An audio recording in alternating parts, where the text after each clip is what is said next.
In this tutorial, you'll learn how to use the Object Visibility Toggle template in Visual Code to show or hide objects in Assemblr Studio.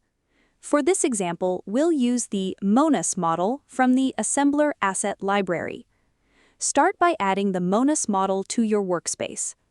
Next, create several line annotations to label different parts of the Monus structure.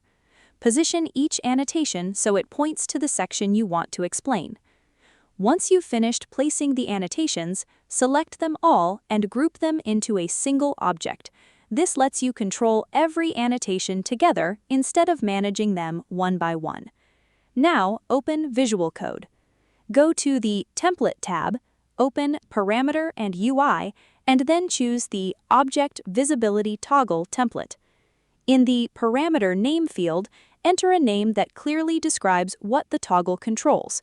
In this example, we'll use Monus structure so users immediately know what will appear or disappear when they use the toggle.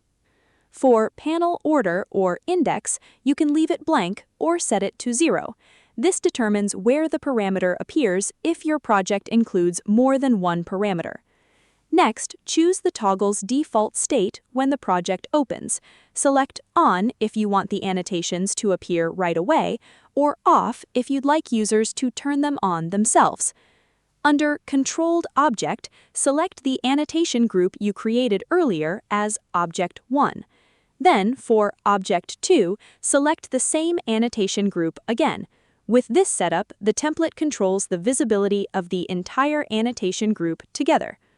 Once everything is set up, run Preview to test your project. Turn the toggle on to make all of the annotations appear. Turn it off to hide them again. While previewing, check that every annotation appears and disappears together.